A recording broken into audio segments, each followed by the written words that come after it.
Morning, happy Rathyatra সবাইকে।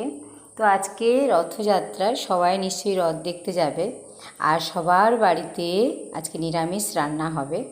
আমারও বাড়িতে রান্না হয়েছে। দেখো, আমি অফিস ছুটি নেই, আমার অফিস যাওয়ার জন্য সব রান্না কমপ্লিট করে নিয়েছি। অনেক রান্না করেছি, তার মধ্যে একটা স্পেশাল রান্না যেটা আগেও তোমাদের সঙ্গে শেয়ার করেছি, সেটা হচ্ছে তিল বাটা।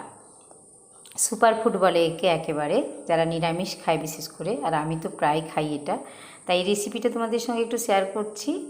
যে সাদা তিল পাওয়া যায় না, সাদা তিল নেবে 2 চামচ, চা চামচের যে যতটা পরিমাণ খাবে, যদি টেবিল চামচে নাও 2 চামচ নেবে।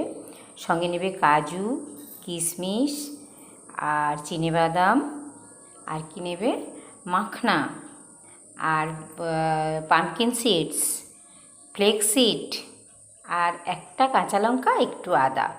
ব্যাস, দিয়ে মিক্সিতে পেস্ট করে নিবে, একটা সুপার ফুড তৈরি হয়ে গেল।